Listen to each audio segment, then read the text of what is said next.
Okay, good evening friends. I welcome you all to CA Final SCM and PE regular batch. By the way, what is the full form of this? Strategic cost management and performance evaluation. See, there could be a 1 mark question, no? Objective type question, write the full form of SCM and PE. So you should at least know the name of your full name of your subject. Strategic cost management and performance evaluation. The institute has broken down that subject in two parts, in two modules. First module is strategic cost management. Second module is performance evaluation. And there is a third module also, a smaller one. Do you know? You may not be having the module with you probably. Third one is of case study. So actually institute has come out with 3 modules. First module strategic cost management, second module performance evaluation, and third one is very thin, and that is case study. Okay, so this is your subject. Let me first introduce myself a little bit before I go further. People call me CA Rakesh Agrawal, and students lovingly call by different names, right? But this is the official name, right? CA Rakesh Agrawal. I would love to be called by this name. I graduated in 1989. That is Bachelor of Commerce, right, from Neswadia College of Commerce, Pune, belonging to Pune University. I happen to be the gold medalist in the subject of cost and management accounting, because that was my special paper or special subject at BCom level. Then I did my MCom also, but that I did externally because it was not possible to do it along with the articleship. In our days, articleship used to start after graduation. Actually, CA course itself was open after graduation. It was not available after 12th in our days. In 1990, I cleared my ICWA, that is Cost and Works Accountancy, which is nowadays called as CMA, Cost and Management Accounting. The name has been changed. So we keep calling it as ICWA instead of Cost and Works Accountants, that is Cost and Management Accountant of today. I happen to be third in the local body of Pune chapter of Cost Accountants, that is the Pune local body. In 1991, sorry, not 91, in 1992, I cleared my CA final with All India rank 32.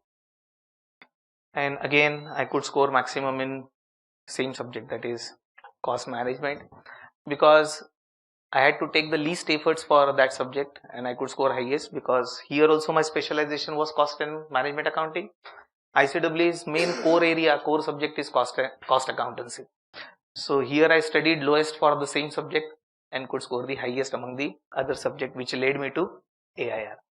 This is in brief about me, and I have been teaching since 1991.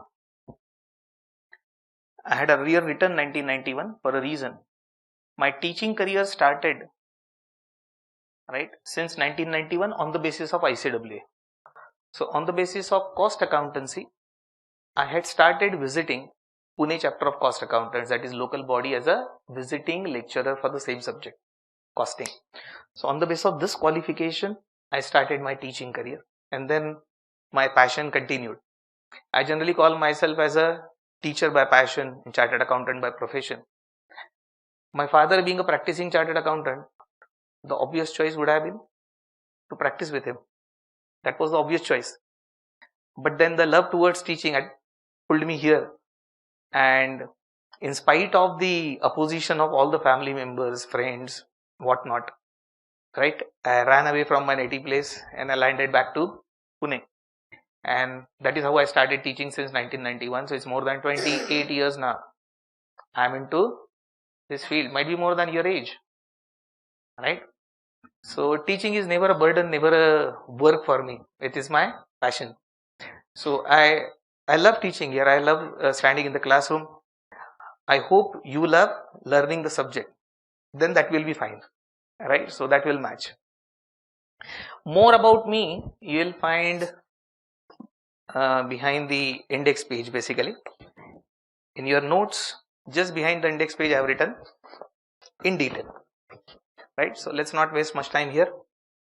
All other activities and achievements are written there, right? This is in brief about me. Now we move to your subject as such, right? Your subject is for 100 marks, as all of you are aware, and it is in group 2, paper number 5, right? Technically it is paper 5, falls under group 2 of CA final, right? This subject, or this your batch, I'll be calling your batch as version 3 batch. So let me first explain what exactly this is, because you may get confused by looking at this. When you'll get the copy of your printed notes in your hands, you'll find version 3 is written. So naturally a question comes in your mind, then what was version 1, what was version 2, and how this version 3 is there, and what will happen if version 4 comes in future, what should we do? It's very simple. The reason is, as we progress ahead, right, there are some more exams taking place, some new RTPs coming up, some new questions coming up on the website of the institute. So we have to get updated, and due to that we keep changing this version. So your batch will be called as version 3 because just few months back, you know, the institute has issued new module. Institute came out with the new module now. Earlier there was a single module, now it is divided in 3 parts. Module 1, 2, 3, as I earlier told you, I think. Originally when institute came out with the syllabus, there was only single module, and some minor changes they have made, updations they have made. So really speaking, there is no major change. There are some updations, past exam papers, past RTP questions are accommodated in the new module, and one module got divided into 3. So this batch is based on 3 modules. That is the latest one, which is issued by institute. Now just for clarification purpose, let me tell you. When the new syllabus was launched, if you remember, it was launched on 1st July 2017. It coincided with the date of GST, if you remember. GST was also made effective from 1st July 2017, and the institute also came out with the new syllabus. At that time, even hard copy of module was not available. At that time, I'm saying. And I had to start the batch because some students had opted for, they got converted from old to new syllabus, and their attempt was due in May 2018. Their attempt was due in May 2018, and some students switched over. So I had to conduct a batch. That batch which I conducted, the first batch, even without having physical copy of module, we had only downloaded the module from institute's website, prepared the notes, and we started teaching, and not a single exam had taken place by that time. That batch I gave the name version 1. So now you'll come to know. That batch I gave the name version 1. Now later on, exam took place, May 2018 exam took place. Institute released some more case studies, questions on website because module 1 was insufficient. Module 1 was launched in haste because they had to do that. As syllabus was announced, they came out somehow with the available module, whatever they had. So later on they supplemented. There were hardly any questions in module 1. Trust me. So later on they started putting up the questions and case studies on website. So we downloaded those questions from website. One exam took place in between. One RTP came up. So then what I did, I recorded amendment batch 1. Now why I recorded amendment batch 1? Only new part. So that students who have studied in this batch, they have to only study this much. Few days batch, like 5-6 days batch, means 5-6 lectures actually. And these people, after updating themselves with amendment batch 1, were updated. So we had to take care of old students who have already done the classes or who had purchased our video lectures. So this I did first for the benefit of, for the sake of old students. Then I came out with version 2 batch. Actually speaking, version 2 batch contains where version 1 plus amendment batch 1. Simple. So I merged these questions and contains at respective places in the respective chapters of version 1, revised the study material and called it version 2. So the students who already did it, they had to do these two. They are updated with version 2, and then I conducted a new batch, version 2, later on. Now, as I said, I think in January, February, the new module was launched, right? Some new questions got added. Some more exam took place in between. So for version 2 batch students, what I had to do, I had to record amendment batch 2. So amendment batch 2 covers all new questions given in the new module, and the past examination questions and RTPs were covered by me only in amendment batch 2. It was a 5 lecture batch. In 5 lecture I could cover that of 3 hours each. So version 2 students, after studying amendment batch 2, are again updated. And now naturally you will come to know what I am going to say, why your batch is version 3. So your batch version 3 is nothing but version 2 batch plus amendment batch 2. The contents of these two batches are now clubbed into one. Again, at respective chapters I have placed those questions and updated the entire study material.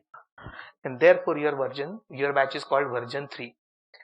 So you be rest assured, even though you are joining today, by the time your exam takes place, some people may have exam 6 months down the line, 1 year down the line, 2 years down the line, 2.5 years down the line. But generally this subject is joined in the beginning of your CA final coaching, because this subject doesn't require much changes. So generally people do this costing, FR, these type of subjects earlier, law related and tax related subjects later. So naturally one doubt always comes in your mind that by the time we appear for the exam, what will happen, how we will get updated. So by that time probably I will have amendment batch 3. You don't have to worry, you don't have to study everything again, just study that much. Amendment batch 3, it will be over. So you don't have to worry about changes. And please remember, technically speaking, it is not amendment batch. This subject doesn't have amendments, but students lovingly call this as amendment batch, therefore I kept it a name. Amendment batches are good for direct tax, indirect tax like subjects. So technically there is no amendment, be rest assured, don't go by the name, it is only extra questions or updations. It's no amendment, nothing has changed.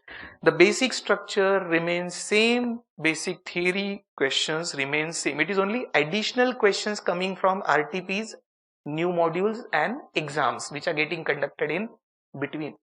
Really speaking, no amendment. So you can be updated from institute's website also. Plus I have made a habit that once institute's literature comes in, suggested answer comes in, I study it in detail. I develop my own answer, I compare with institute's answer. Sometimes my opinion doesn't match with institute's opinion, it happens, alright, because in this subject there are a lot of chances of opinions or interpretations also in this subject also. So I develop my own answer after looking at their answer, after comparing my answer with their answer, and whatever is best. Sometimes I make an error, sometimes I feel institute's literature has an error, so I try to find out the golden mean. If I differ from institute's opinion, I generally write a note that ICI opinion was this, my opinion is this, and then I come out with my own literature about this amendment batches and I upload it on my website. My website address is everywhere printed on every page of your notes, which goes by my name itself. This is www.ca.Rakesh.Agrawal. It is .in, not .com. By mistake, if you type .com, it goes to some other site. It's a practicing CA firm's site. So ca.Rakesh.Agrawal.in is the name of the website, and it is printed on almost every page of your printed notes. Don't worry. On this website, if you go, there is a tab called Student Corner. There is a tab called Student Corner. Once you go to Student Corner, you will find these updations. So in future, you can download free of cost those amendment batch copies of printed notes in PDF format. Absolutely no problem. So this service will be available.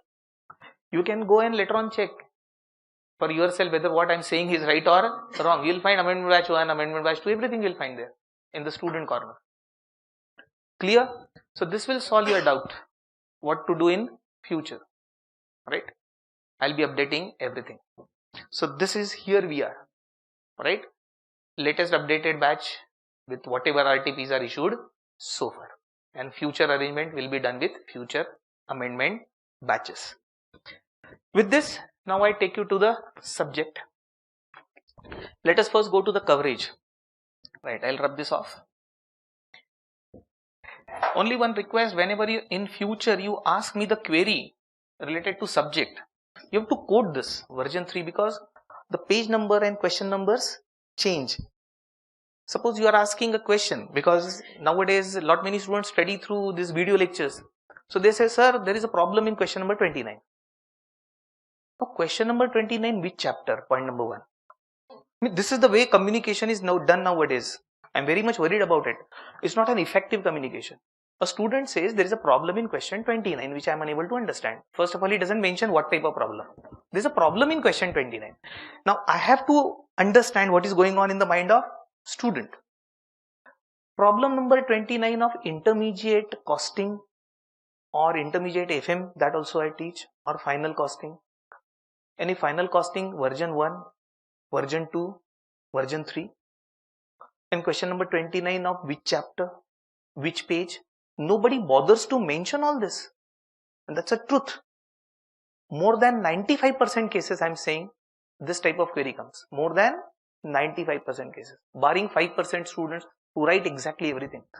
How I should go and see which question actually it is and what problem you are facing?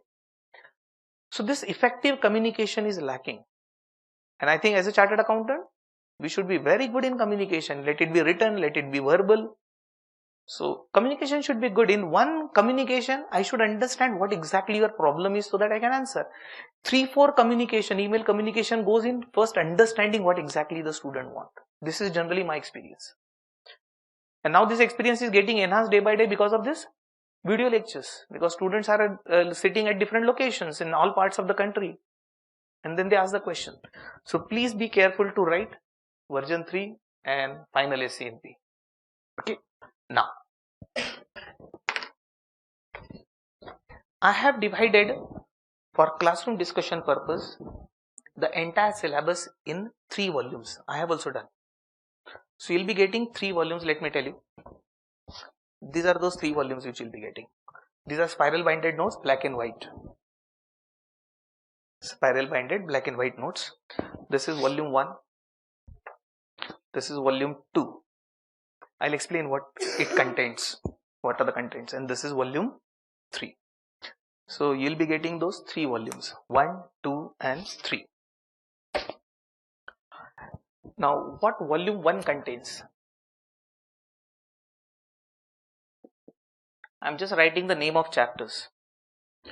First one, Introduction to Strategic Cost Management. This one, Introduction to Strategic Cost Management. Number 2, Modern Business Environment. Third, Lean System and Innovation. Right. You should come to know the name of chapters at least, isn't it? First, name of the subject, right? Few of you could tell me the full form of the subject, full name of the subject. Now the contents inside, then we'll have to go one by one in each chapter. So third was Lean System and Innovation. Fourth is Cost Management Techniques.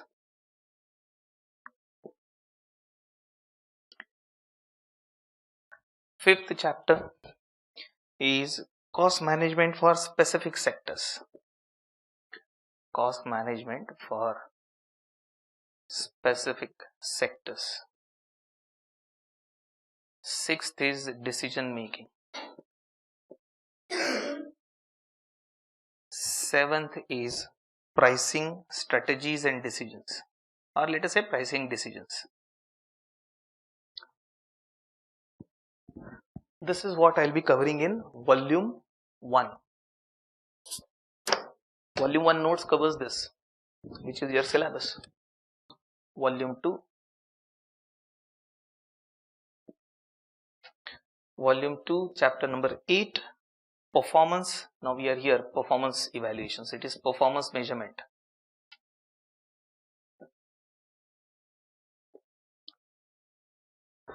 This is performance measurement and evaluation. 9th is divisional transfer pricing.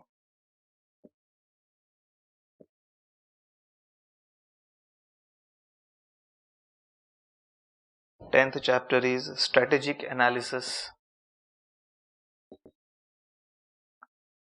of operating income.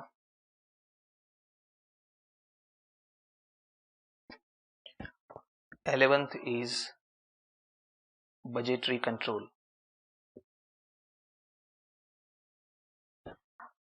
12th is standard costing.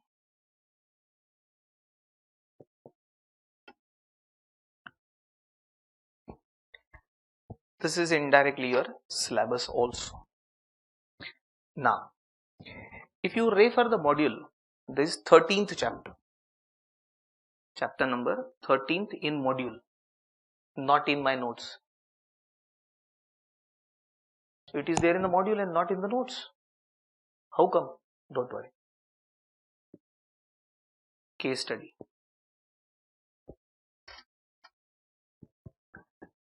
Right. Institutes module 1 is this. Module 2 is this. Institutes. Module 3 is this. A thinner one, few pages. Now, what I am giving you third module is not this. So let me explain a little bit.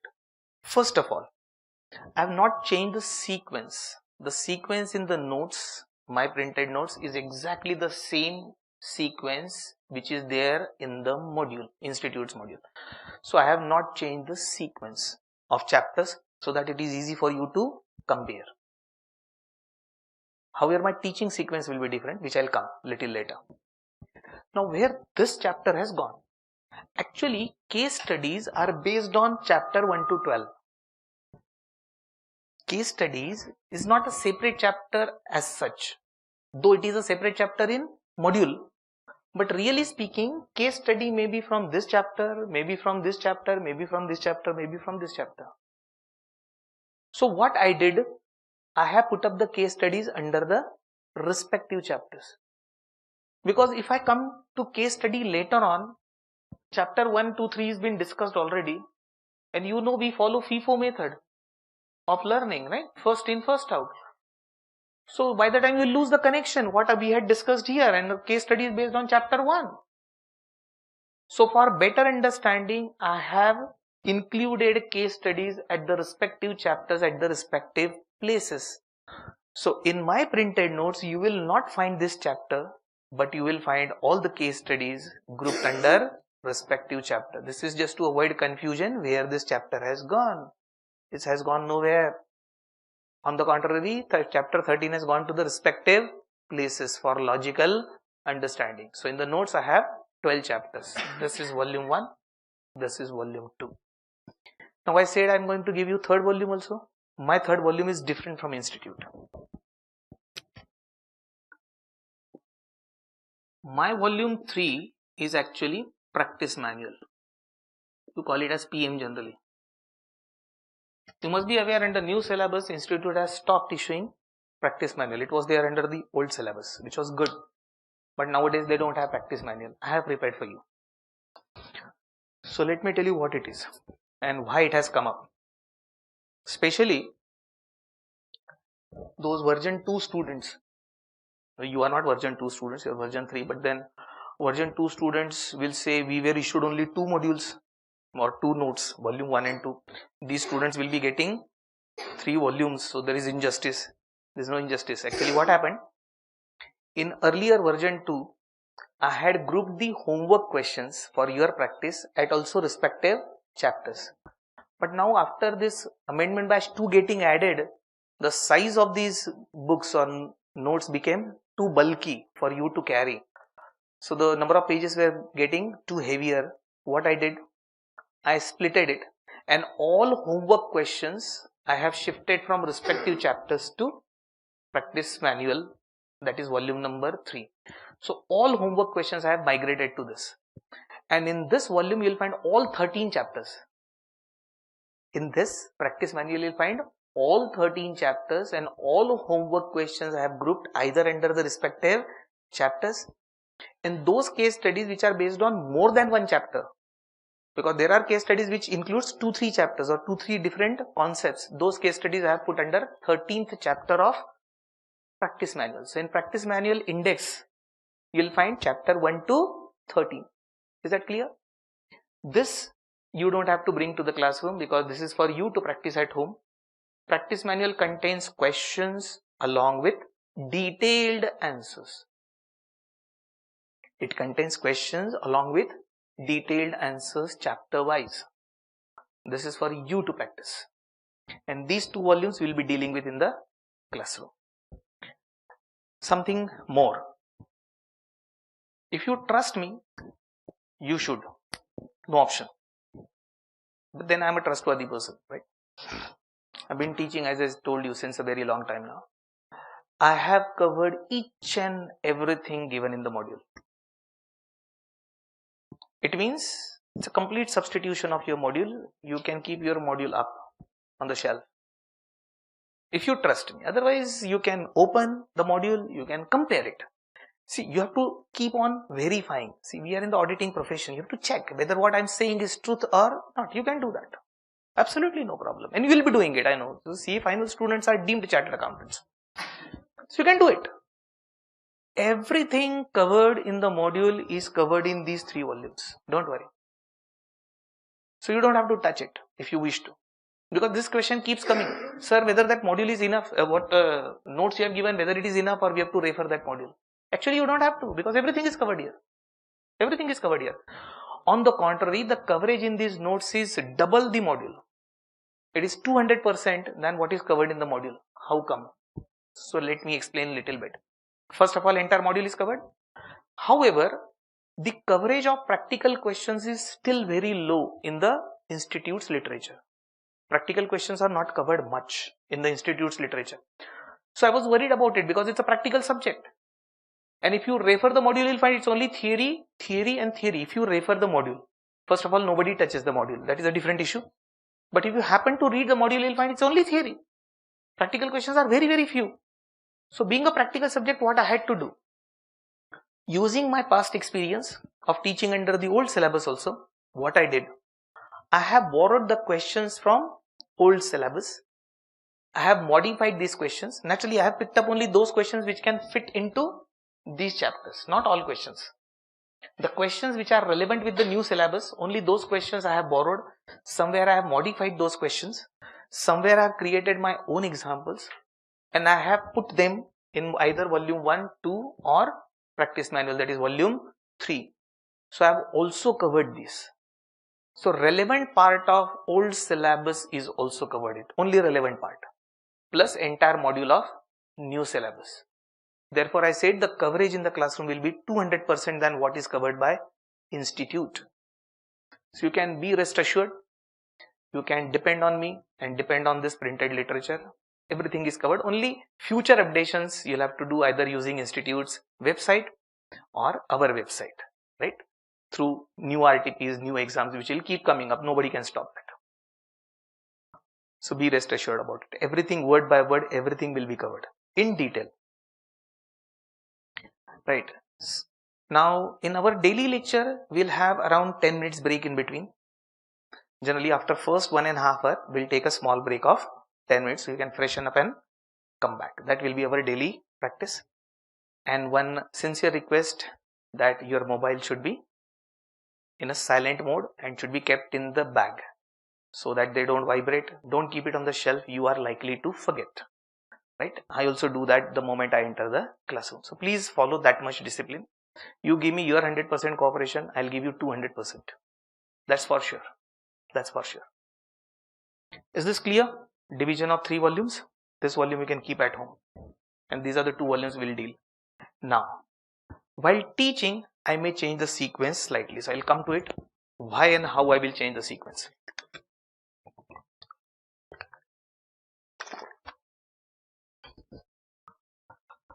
One more thing got reminded to me.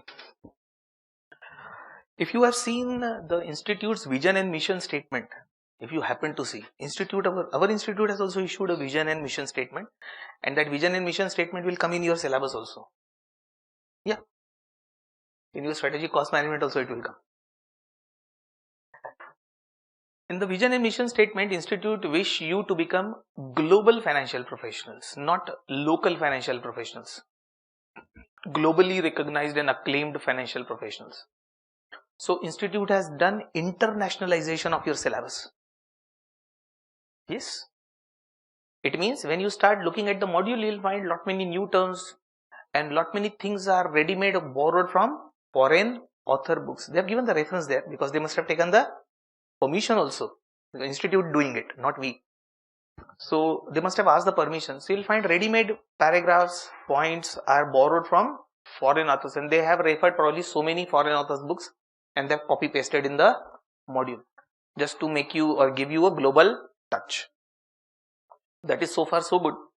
But if really someone wants to study only from module, then they have to buy a dictionary, good dictionary also.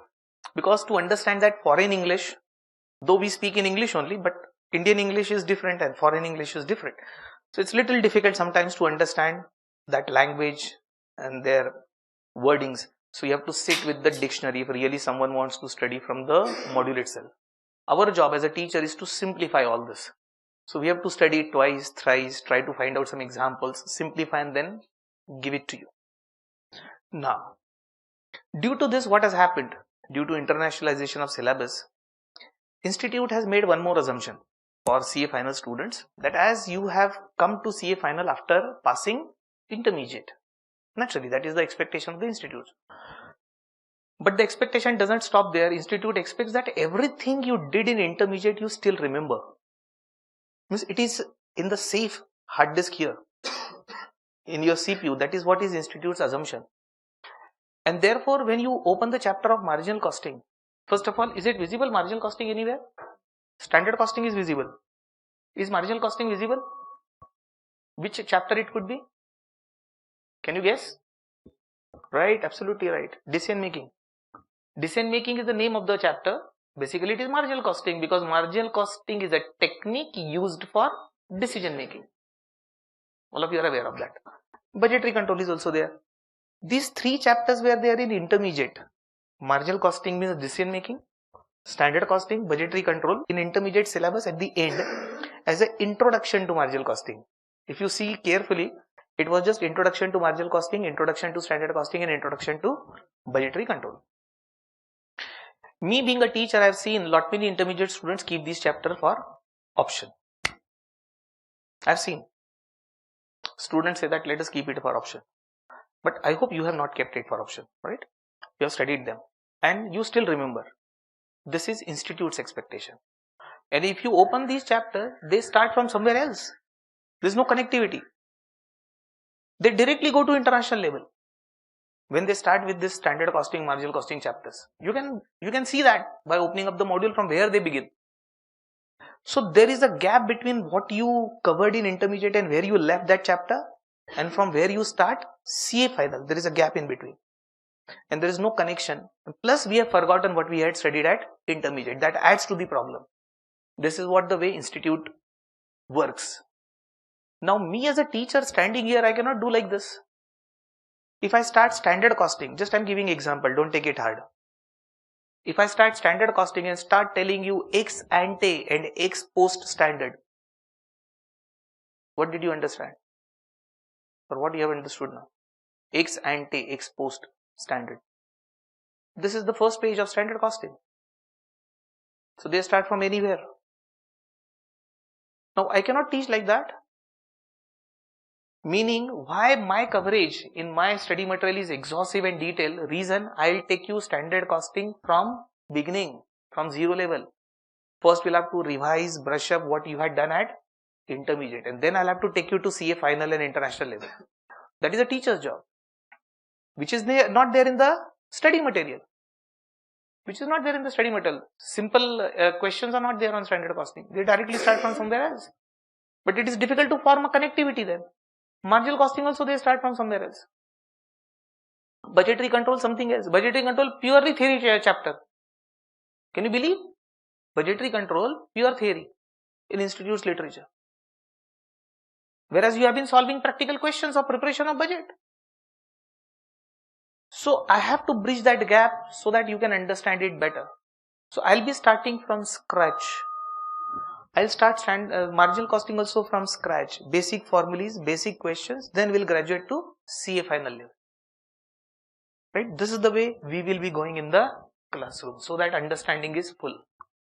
Right? Nothing is left out. No gaps are left out in between. And therefore I said the coverage in the classroom notes is 200% than what is covered in the module. You have to trust me. You have to be regular. That's all. Irrespective of weather condition outside, be regular, be punctual as far as possible. Even if you are late due to whatever genuine reason, please get in. Doesn't matter if you are late due to, because you may get stuck up somewhere in the traffic or whatever due to office assignments. Don't shy to enter the running class. You may get in. So it is better to have something than missing the whole lecture. Something is better than nothing. So I don't have a problem, but don't make it a habit. I'm giving you this flexibility to enter the classroom anytime, right? If you are late by genuine reasons, please get in. But try to be regular. If you are regular and if you pay 100% attention, I can guarantee you, you will understand this subject for lifetime. So I need your attendance as well as attention, both. Attendance and attention both.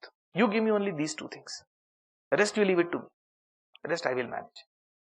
And then you will never feel anything difficult about this subject if I get this cooperation. So this how we'll proceed. Now I said I may not teach in the same sequence. I have kept the notes in the same sequence, but I may not teach in the same sequence. Reason, institute has not kept these chapters in a logical sequence.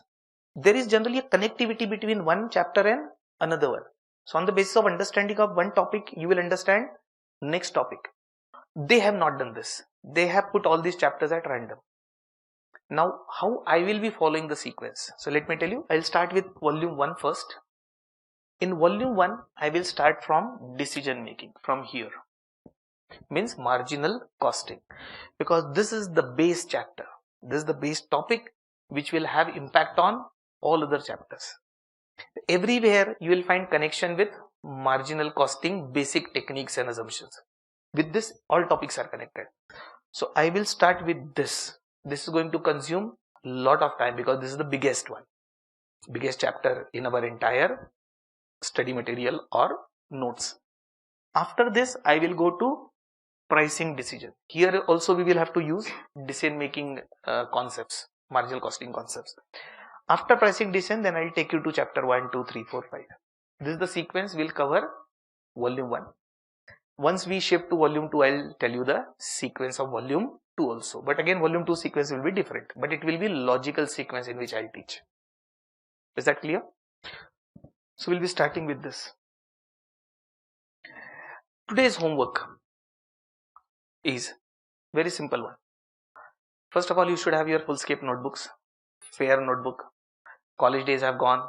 One notebook, multiple subjects, everything in the same notebook, and still few pages are left blank. Even after, at the end of the year, even 200 pages notebook is not full, right? Here you will at least need 2-3 notebooks of 200 pages. In your notebook, first of all, you will write your name, mobile number. Reason? If you happen to forget it here, we can trace out it belongs to whom, and we can call you and give it to you. Or if you give it to your friend who was absent, he can return it back to you. So, and generally in majority of the notebooks, first page is index. Right? On that index page also we'll be writing something. From next page, leaving the first page for index. Whether index is pre-printed or not. Otherwise you leave first page for index. I'll tell you how to use that page. From second page onwards you'll start writing. From second page onwards, first of all, you will give page numbers today at home. That is your today's homework. You will assign page numbers to notebook. Printed notes, we have assigned the page numbers. Notebook, you will assign the page number 1, 2, 3, 4. Right? Why so? Let me tell you. Suppose in the classroom, I am solving a question. I am solving question number 29. My habit is to write question number oblique page number. Suppose this question belongs to page number 50, just for example's sake.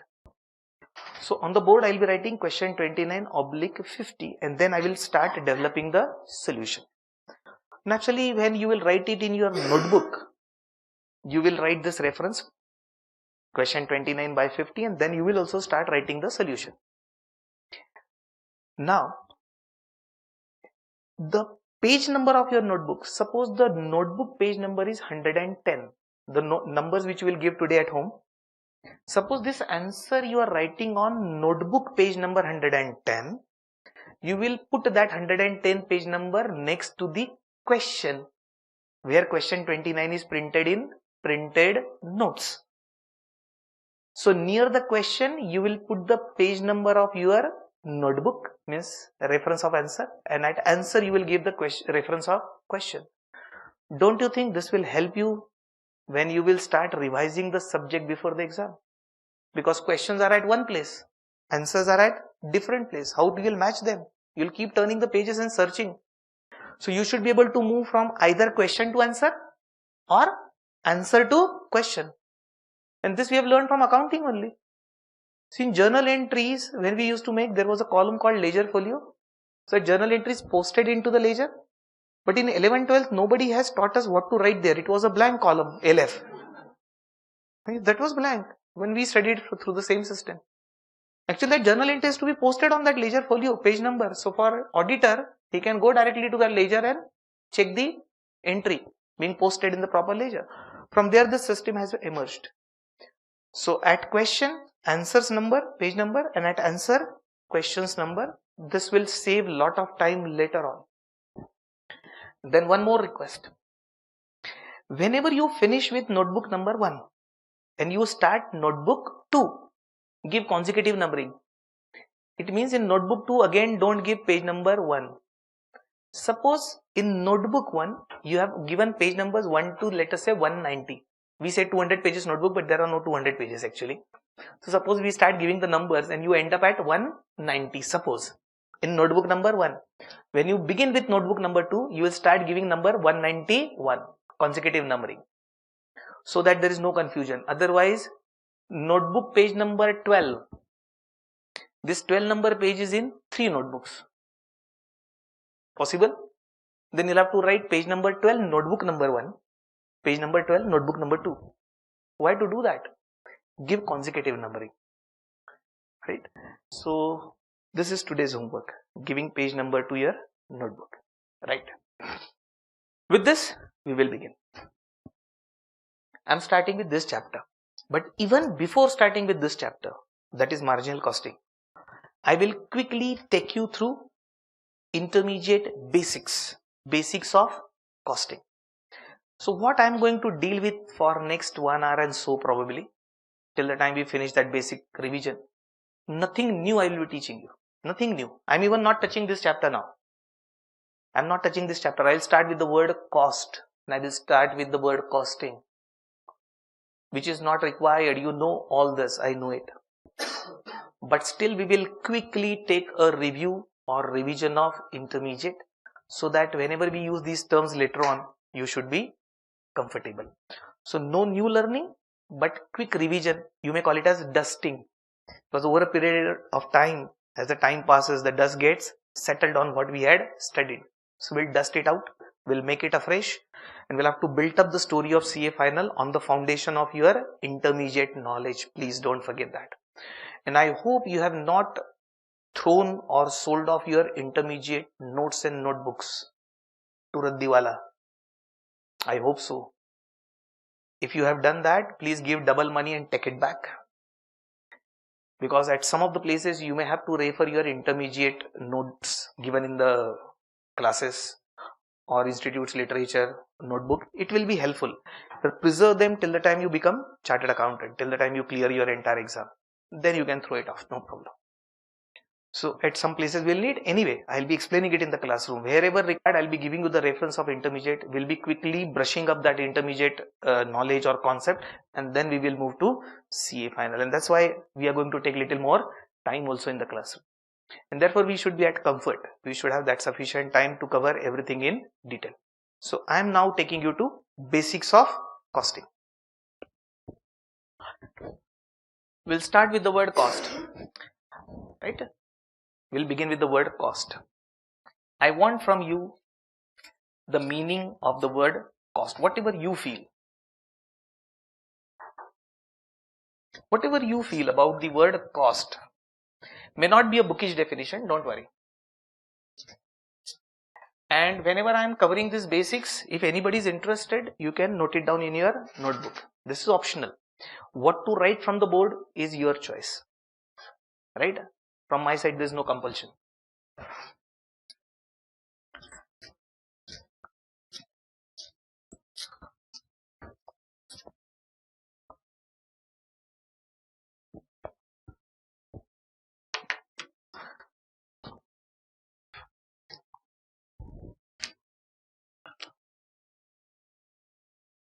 Let us define the word cost, or your opinion about the cost. Yes?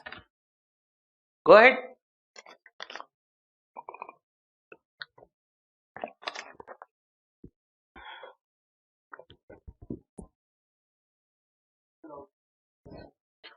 Outflow of resources is one definition. Do not worry. Be frank.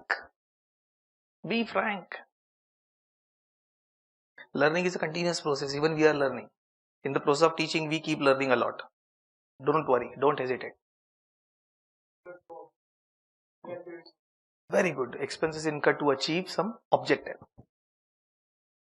Whatever comes to your mind about the word cost. Value of goods and services. Okay. Input. Do you want to say input resources? Okay. That's all? No problem. You have collectively given the correct answer. Right? Now I'll write the bookish definition, right, of cost. Cost is the monetary value of all sacrifices made to achieve an objective.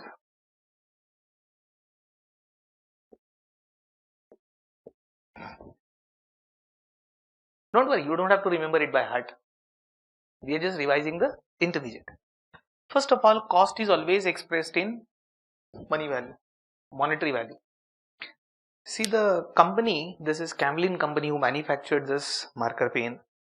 They must have incurred some cost in manufacturing this pen, and they will express this cost in rupees, means money value. Let us assume it is rupees 25 is their cost of manufacture. So cost is always expressed in money value, common denominator in money value. It is monetary value of all sacrifices made. I'll come to this word little later in detail. Now what are those sacrifices? Meaning, in order to manufacture and sell this pen, whatever sacrifices are made, somebody said inputs, correct? Those sacrifices are nothing but different inputs which produce this output. Those inputs are sacrifices. We'll give it a technical name now after some time. So I'll go into little detail little later for sacrifices. So whatever sacrifices you have made to manufacture and sell this pen, you make a list of these sacrifices and convert those sacrifices into its money value. Convert these sacrifices into money value. Assign the monetary value to that sacrifice. Take the total of sacrifices made to achieve that objective. Now here I have written a word to made to achieve an objective. Here the objective is to manufacture and sell the pen is my objective. To achieve that objective, whatever sacrifices I have made, convert it into money value, add up them, you'll get the cost of this objective. Objective is to manufacture and sell the pen is my objective. Your objective is to become chartered accountant. No problem. That is your objective. Now you want to calculate cost of becoming a chartered accountant. Naturally, you should, and you might have been doing it. So to achieve your objective, whatever sacrifices you have made, convert those sacrifices into money value add up them and you will get cost of becoming chartered accountant. Some of the sacrifices are already in monetary terms, like institute fees which you will pay is already in money terms. You don't have to convert it. The fees for attending lectures or classes, it's already in money value. But then all sacrifices may not be in money value, so you'll have to convert them. Like you're using vehicle to come here and go. You are spending your time, right? Precious time. So that you have to convert in money value. So some sacrifices are already in money value. If they are not, you have to convert them in money value. Make a list, add them together. You will get cost of becoming a chartered accountant, means cost of achieving that objective. Generally, from industry angle or from classroom angle, our objective is either to manufacture goods or to provide services from classroom discussion angle. So, angle of our objective from industry angle or classroom angle is manufacture of goods or providing services. This is our objective. So either you want to calculate cost of manufacture, if that is your objective, or you want to calculate cost of providing services. Like what I am doing now in teaching in the classroom, I am providing you a service. It's a service industry, teaching. In order to provide this service, whatever sacrifices this academy is making, that we have to calculate. Then we will get cost of providing service to the student, teaching service to the student. That is what we are interested in. So that will be our objective.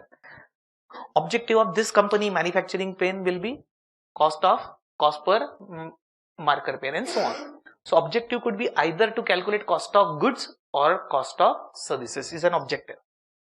Now to achieve this objective, some sacrifices are made, and I said I will discuss little more on sacrifices. These sacrifices are popularly called as elements of cost. This is the technically correct word, elements of cost. In the definition, the word sacrifices written, but these sacrifices are better known as elements of cost. And there are 3 elements of cost. I'll write it here. There are 3 elements of cost. It means whether you manufacture goods or whether you provide services, the sacrifices made are generally grouped in 3 parts. And you know that. The first sacrifice we call as material cost. First element of cost, material cost. Second, you are aware, labor cost, also called as employee cost. Third, overheads. Everyone? Very good. So what you said is right, but technically it is expenses. I have not written the word overheads. I'll come to it. What you said is right, not wrong. But technically correct word is expenses instead of overheads. I'll come to overheads a little later, just in few minutes. These are the 3 sacrifices which are made to achieve the objective. Now while giving the example, majority time I'll be giving the example of a manufacturing industry, means manufacture of goods. So in manufacture of goods, how these costs are incurred? 3 costs or 3 sacrifices are incurred. Let us try to imagine and understand and brush up. Suppose we are a company which manufactures furniture. So these desk benches are to be manufactured. Let us say our objective is to manufacture these desk benches for classroom. So our objective is to manufacture desk bench and supply it to a coaching institute. Okay. Now we want to ascertain cost of manufacture of desk bench. To manufacture this desk bench, what is the material cost incurred? You are aware of. Only I'll define it. Material cost is the monetary value of all tangible items. Material cost is monetary value naturally of tangible items having physical substance getting consumed in the process of manufacture. Getting consumed, I said. Mind that word, consumed. Later on I'll stress on this word later on. So all tangible items having physical substance getting consumed in the process of manufacture, all these items if converted into money value will become material cost. And when I said what cost we will incur material cost, so naturally you have started imagining plywood, Sanmica, Fevicol, right? The steel frame which is there, paint, and that putty bottom, that side putty, what is called, right?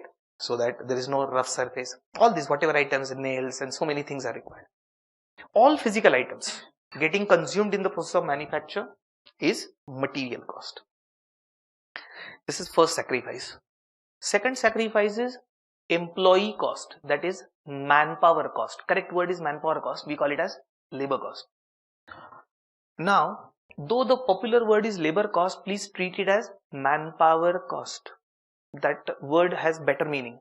Because the moment I utter the word labor, a scenario comes in your front of your eyes that a blackish fellow sweating a lot, digging along the roadside, labor. That's not just a labor cost. Means that person is called labor. Even managing director's salary will fall in the category of labor cost only. You will say managing director is not a labor, but in costing we call it as labor cost. Actually the correct meaning is manpower cost. For human resources, whatever you pay, all whatever you pay to human resources is covered under labor cost. Even my remuneration which I get from academy will fall in the category of labor cost. So it's a manpower cost. And generally we call it as salaries and wages which we give. See, we use their efforts, we use the time of human beings and we remunerate them in the form of, we compensate in the form of salaries, wages, perquisites, incentives and so on. So whatever we pay, monetarily we pay for getting their services of manpower, that is all covered in labor. Second sacrifice. Now, anything means any other sacrifice, means any other cost which cannot be grouped in these two automatically falls in third category. It is balancing figure. You imagine any industry and you imagine any cost which is incurred in that industry. And if that cost is not falling in the category of material and labor, means automatically it will go in the category of expenses. Let's take an example. Suppose we'll imagine the cost incurred in this coaching institution. Cost incurred for this coaching institution, to run the coaching institution. This electricity bill which the academy will pay, will it go in material or labor? No, it means it will go to expenses. Electricity bill I am saying. Suppose we are paying rent for this classroom. It's neither material nor labor, then expenses. Depreciation of equipments. Equipments could be mic, could be projector. Depreciation of these desk benches, depreciation of laptops, depreciation of AC, all equipments. Depreciation of equipment, will it go to material labor? It will go to expenses. Depreciation.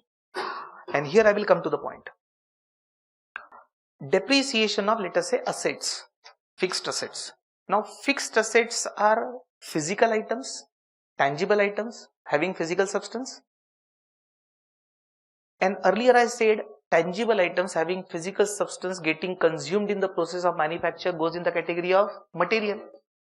So why not this desk bench and AC and projector should go in material? Why should come here? They are also tangible items having physical substance. And here one important word comes. Earlier I said getting consumed in the process of manufacture. And these desk bench and assets are not getting consumed, they are used. There is a difference between consumed and used. Assets are used. And towards usage we charge depreciation. Depreciation is charged for usage, for wear and tear. So depreciation don't go to material cost, it goes to expenses. It is for use of asset. And here what goes is what gets consumed in the process. And therefore I had told you, consumed, used. Words are different. Both are tangible items. One is getting consumed, one is getting used. So in the process of teaching, these marker pens will get consumed. Why? I will need one box of marker pen. The marker pen goes on for few days only. It gets exhausted. So I have to buy boxes of marker pen. So marker pen gets consumed. Dusters also get consumed, it wears out. But this whiteboard will be used. I hope you are getting the difference. Whiteboard will be used. So I will charge depreciation and include it here. Marker pen, duster cost I will charge here because these will get consumed. That is also a tangible item. Even to run this mic, right? We need a pencil cell. Those batteries will get consumed. But the amplifier system is used. So we have to charge depreciation for using amplifier. But batteries will get consumed. Battery cost I will include here. I hope the difference is clear. So this is expenses which is not covered here, goes in the category of expenses. I'll take you further. So material, labor, expenses clear. Now material cost further gets divided in two parts. Direct material, indirect material. First, we splitted the cost in three parts. Material, labor, expenses. Now we are further splitting or bifurcating each cost into two parts. Direct cost, indirect cost.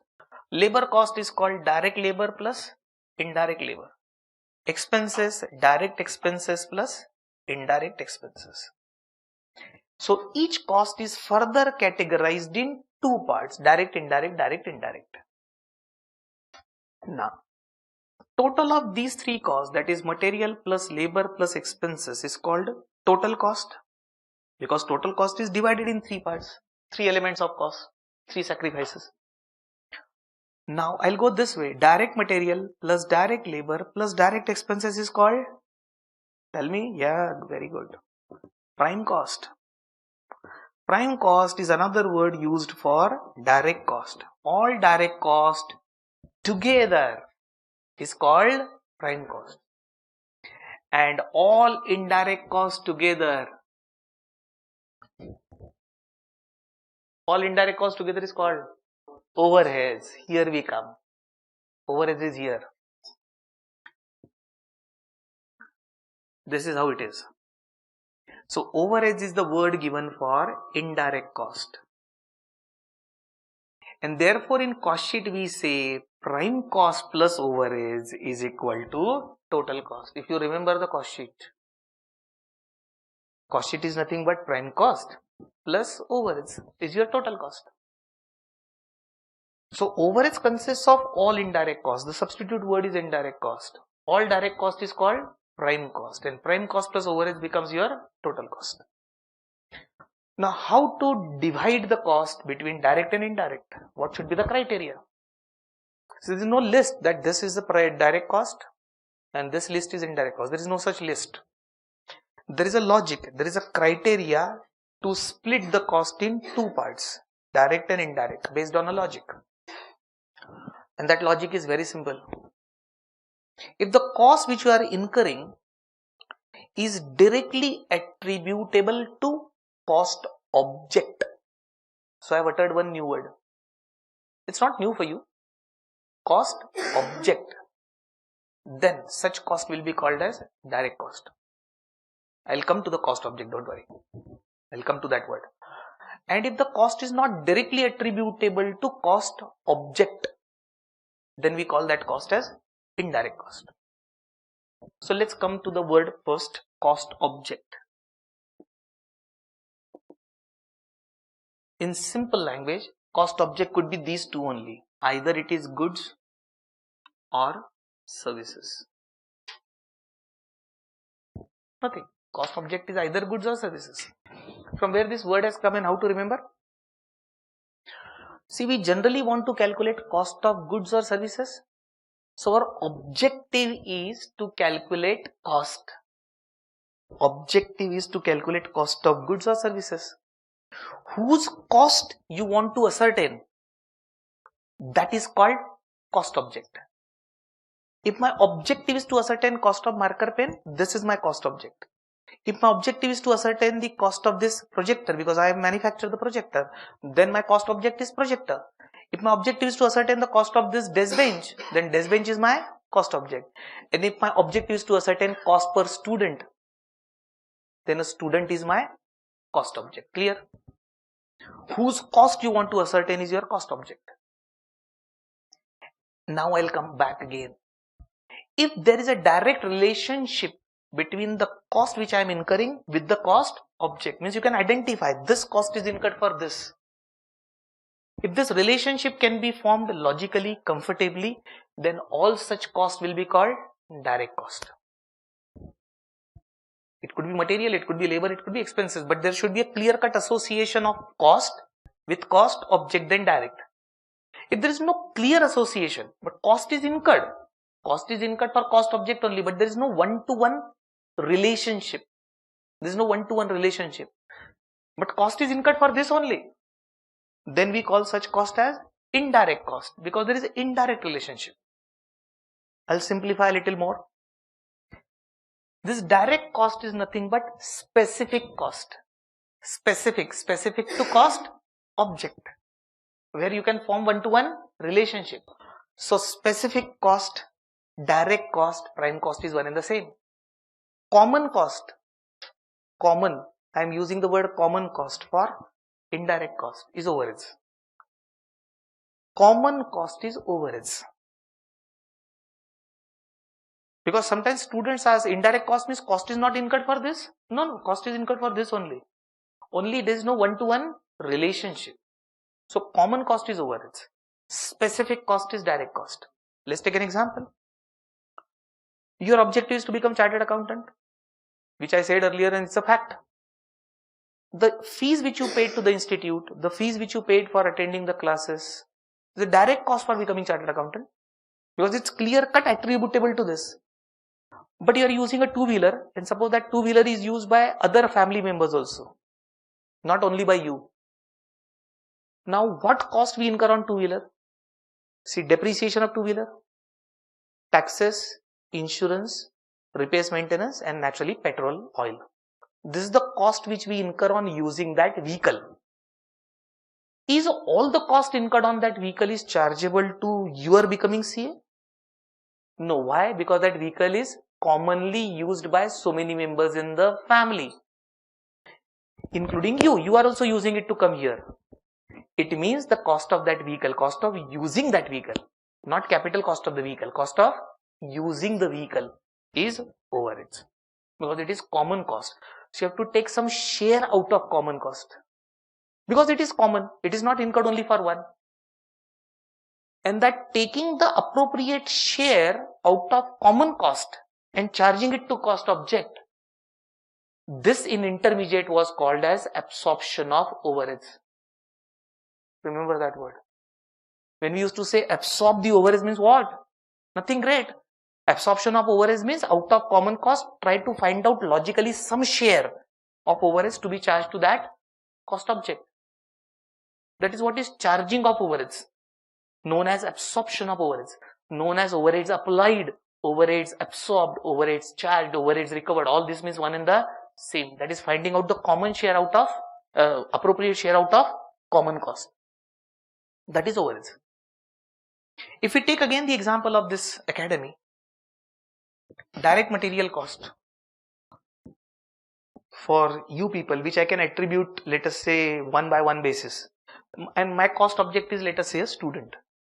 So let us define the cost object, because cost object can be one student also, can be a batch also. It is how I want to calculate the cost. Suppose I decide the cost object as each student. So you have to think from that angle now. Which cost is attributable to each student? That for me will be direct cost, remaining will be indirect cost. So we'll go for material. Direct material, cost object one student. The printed notes which will be given to you, because it will be delivered to each one of you. Suppose the printing cost of these 3 volumes is, let us say, 1000 rupees, just for the sake of simplicity, that the set of 3 volumes, the cost of printing is 1000. I can very easily say per student I am spending 1000, so that will be direct material cost for me. But this marker pen which will get consumed, duster will get consumed. Can I correlate how much pen is used for each student? No, but it is a material cost. So that will go to indirect material. Marker pen, duster, batteries will go to indirect material because it is commonly incurred for all of you. I cannot associate per student this much, not possible. So it will be indirect. Let's go to labor cost for again academy so that you can imagine it better. Suppose I have been paid by the academy on per student basis. If my remuneration depends upon X per student into number of students, then for academy, my remuneration will become direct labor cost because it is based on each student, directly attributable to cost object. What about office staff salary, non-teaching staff salary? That is also labor cost, non-teaching staff I am saying. So their salaries, wages, remuneration will go to the category of indirect labor. Simple. It's logical thinking. Therefore I said we don't have to remember it. You have to remember the logic behind it. It doesn't make much difference. It is management's choice which cost to be clubbed as direct and which is to be clubbed as indirect by applying a judgment. Now, expenses. Expenses are such that majority of expenses fall in the category of indirect. Majority. Imagine an expense which is directly attributable to cost object. Imagine. Expense. It should not be material, it should not be labor.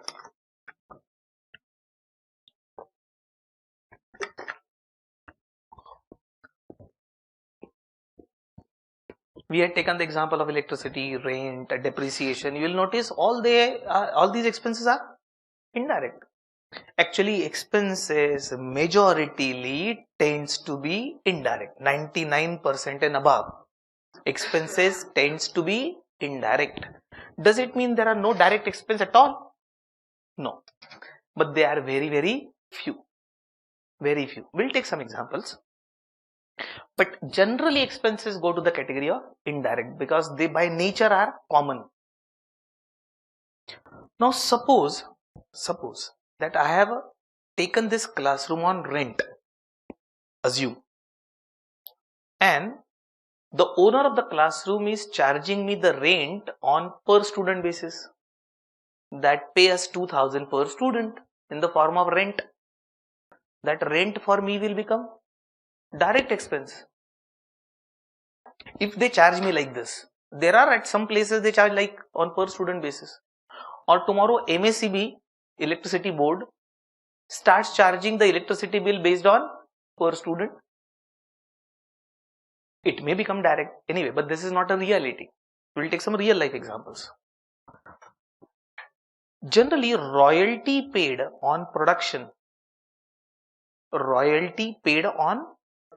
for using patents and copyrights, and if that royalty is paid on per unit basis, per unit X rupees to be paid as a royalty, I think it will become direct expense, correct? Because royalty paid is neither material nor labor. It is a charge towards using intellectual property right. So it is an expense. Charge for using intellectual property right. That is an asset, intangible asset you are using, and you are paying a charge. And it is based on per unit. So it will become direct expense. Sometimes, this is one example I gave. Let us take another example. Suppose I have received an order to manufacture these desk benches. So the entire desk bench, suppose 25 desk benches we have to supply to a coaching institute. This is called as job, if you remember. The work which we receive from customer is called job, which leads to job costing. I'll come to job costing little later after the break. But for this job of manufacture of desk bench, first I have to get the desk bench designed. Don't you think before manufacture of any product it has to be designed? What will be the length, what will be the weight, what will be the height, everything has to be first specified. And suppose I don't have a designer with me as an employee.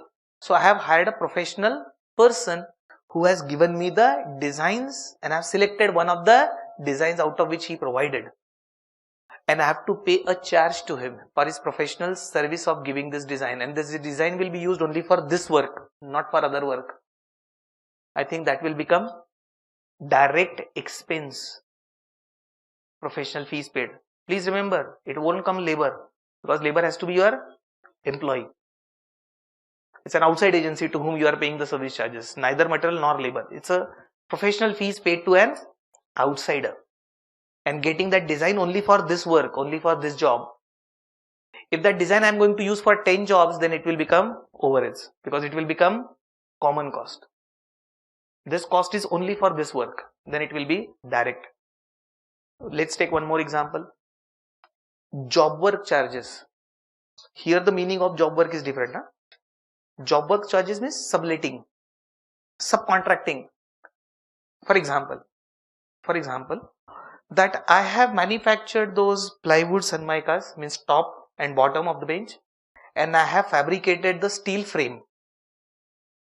Now we have to attach them, that is called assembly.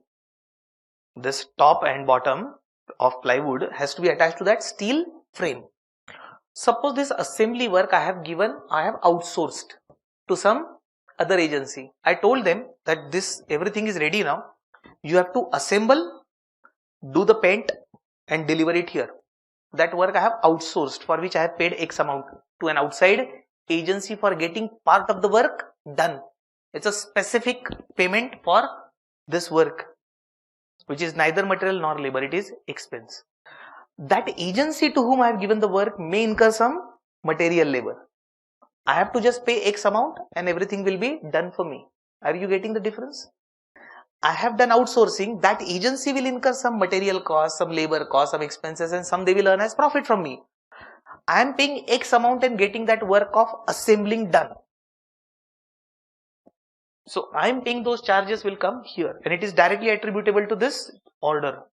So it will be a direct expense. Just few examples I tried to give so that you can start imagining. But majoritarily expenses go to the category of indirect. Due to this, what has happened?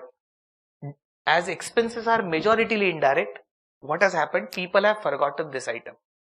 People have struck it out. And if you remember, intermediate cost sheet, we used to call material plus labor as prime cost. If you remember, plus overheads, total cost. Overheads naturally 3 overheads, which I'll come later. Factory overheads, administration, selling, distribution. I'll come little later. For the time being, assume these overheads include all 3. Factory, administration and selling, distribution.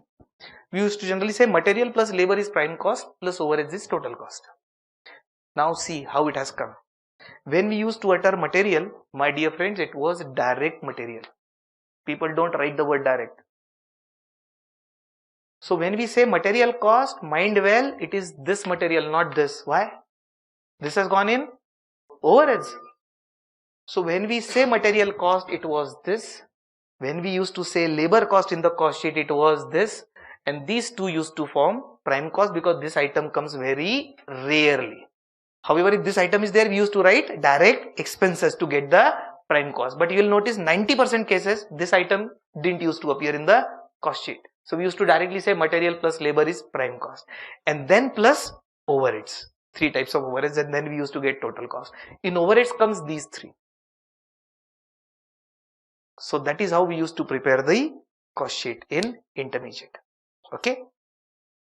Here onwards, we'll go into little more details. We'll go to the details of overheads also. We'll go to the methods of costing also. But I think we'll take a small break of 10 minutes now at this stage, and then we'll continue after 10 minutes. Okay.